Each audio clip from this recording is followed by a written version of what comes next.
WTAD.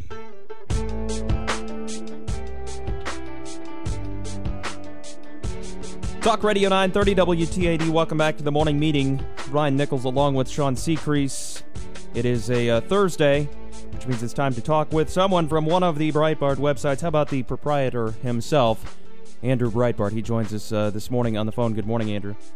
I'm the progenitor as well. I like nice. that. Well done. Like that. Well, for someone that basically has devoted their life to taking down the institutional left, I've got to say it has been a good last 24 hours.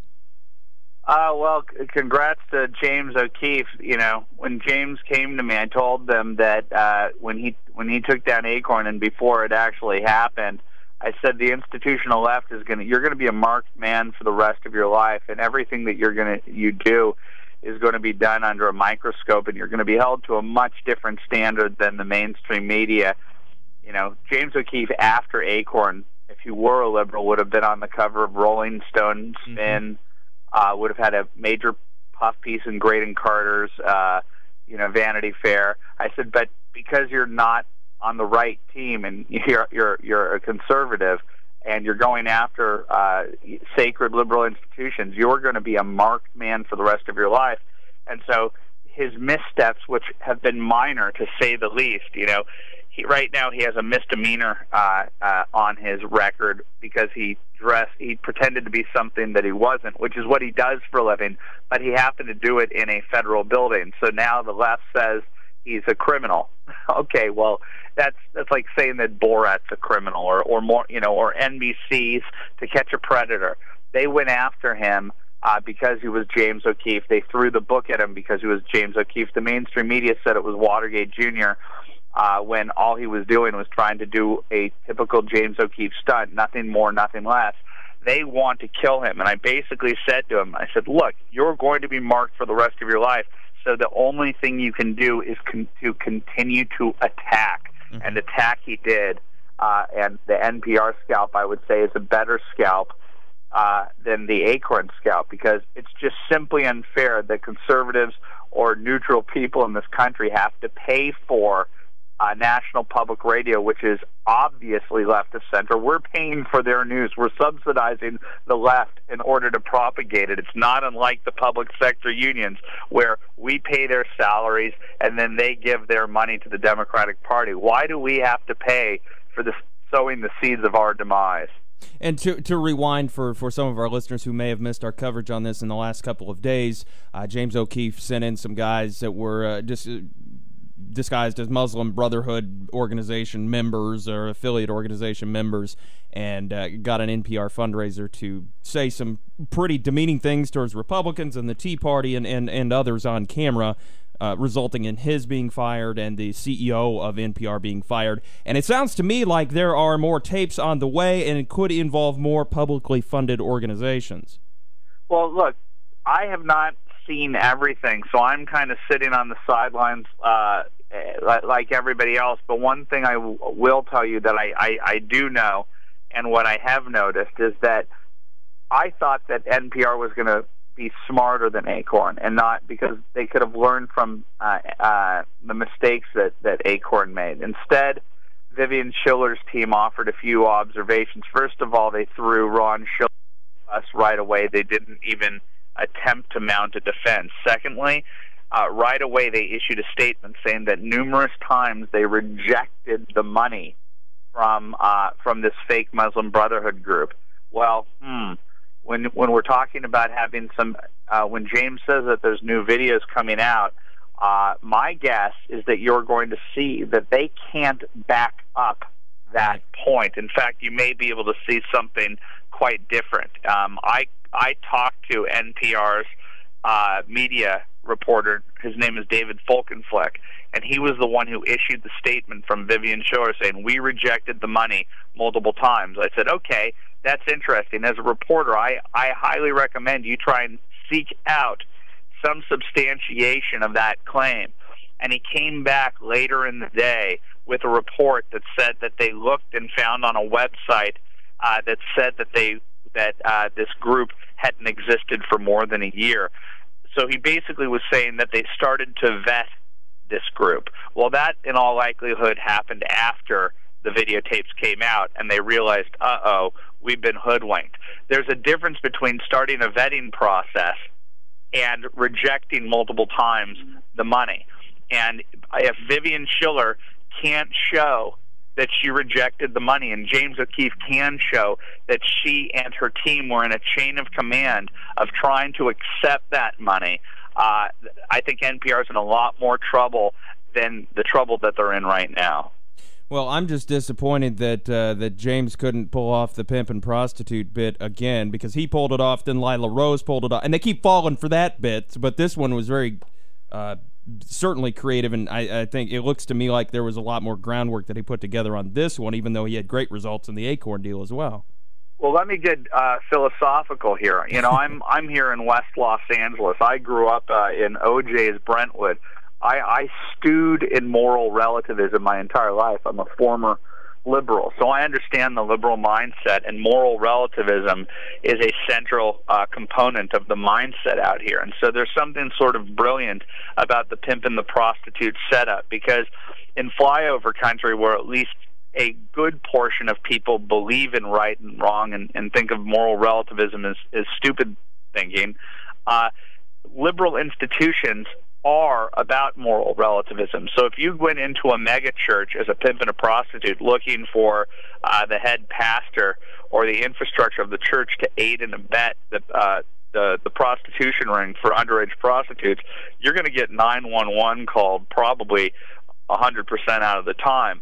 But the moral relativism that you see in the left, nobody sees a problem with it. Everybody wants to not judge. You're taught over and over on the left, don't judge people, don't judge people. Well, this is what you get, and I think that James and Hannah are brilliant to continue to go into liberal institutions and pose the worst possible moral quandary on these people, and to watch how their thought process is muddled by very, very, very, very dangerous and bad left-of-center thinking. Well, James has certainly exposed the institutional left to several times now, as has Hannah, as has Lila Rose, and with you know, similar video sting type operations. And I'm just wondering when the left is either going to get wise, or when they're going to decide that maybe the things that they're doing and that they believe maybe aren't the best courses of action. They can't help themselves. It's also going into the crowds at the union rallies in Wisconsin and finding at the higher levels of the institutional left, the doctors and the teachers, people that you're supposed to look up to, who are supposed to know that it's not right to lie and to defraud the state. And when they were handing out in the plain of day, they were handing out doctor's notes, fake doctor's notes. It's not just to get out of school. It's to get out of school and get paid for that sick day, you know, and not getting docked pay for striking.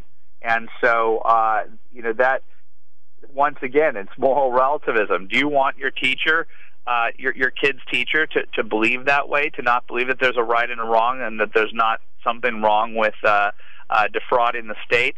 The videotape, the video camera is our weapon right now as citizen journalists, and I think that what James and Hannah and Lila and Christian Hartsock and many others are trying to do is to tell people out there it's very easy to go out there and be a citizen reporter. The mainstream media is mostly left of center. They're still trying to find, you know, how they can bring down George Bush, even though he hasn't been president for over 2 years. They're still trying to figure out how to bring down Halliburton. They're still trying to figure out how to bring down Blackwater. They put all their resources towards that. And then the citizen journalists out there have the rest of the field to themselves. There's so much that is underreported or not reported on the SCIU, the AFL-CIO, the insurance scams that exist out there. The where is all of the money going? Where did the stimulus money go? What about Obamacare? What about the double counting on money in Obamacare? There's so much that citizen journalists can do to expose the corruption and bring it to the light of day. It's an exciting, revolutionary time in journalism, and James and Hannah and Lila Rose and Christian Hartsock are just the beginning of it, and I hope that people in this audience take this as an inspiration that they can go out there and report these truths or film these truths and make it onto Fox News, make it onto CNN, make it onto the national news, and expose corruption wherever it exists. Oh, Andrew, you mentioned Wisconsin and what was going on up there. We see more of this kind of corruption going on as people are trying to just play out the will of the union. I know Brian was there a few weeks ago when it started to break. You were too. What's your what are your thoughts on the situation as it's going down there now? Because this is the playing out of the liberal ideology, and we see the liberal leader of our country not only not speaking out to help quiet things down, but his arms are all over this. Well, ever since the Obama administration started, you can see where he stands. Whether it be down in Honduras, he went against the Honduran Constitution and he sided with the radical there. When an actual democratic movement broke out in, the youth movement in Iran, he stood with the mullahs. Almost every single time, this guy picks and chooses when to speak and when not to speak. We're not seeing any diplomacy from this guy whatsoever. And when it comes to our own domestic problems and these union protests, he has his fingerprints all over them.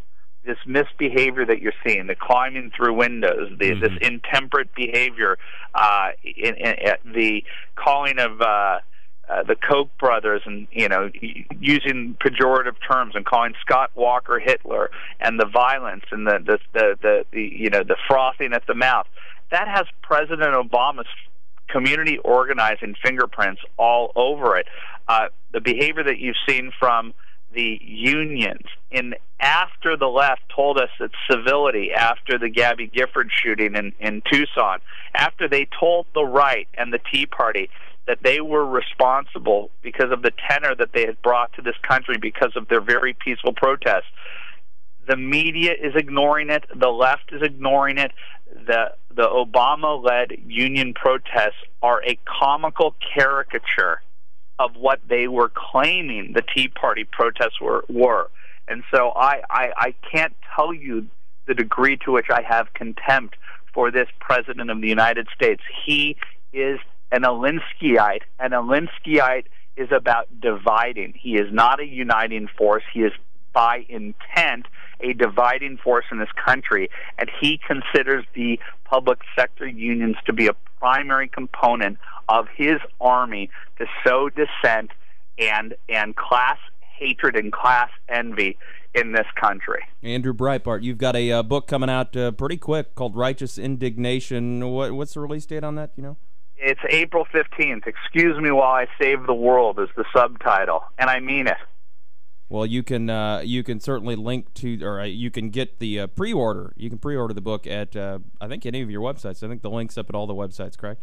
Well, yeah, thank you. Big government's probably the best place to go for people in Southern Illinois who are sick of the man and want to fight the government. Big government is where the action is. BigGovernment.com, of course. Editor Mike Flynn from Quincy, so that's nice as well. So, Andrew Breitbart, thank you for your time this morning. Thanks a lot. You're listening to The Morning Meeting on Talk Radio 930 WTAD.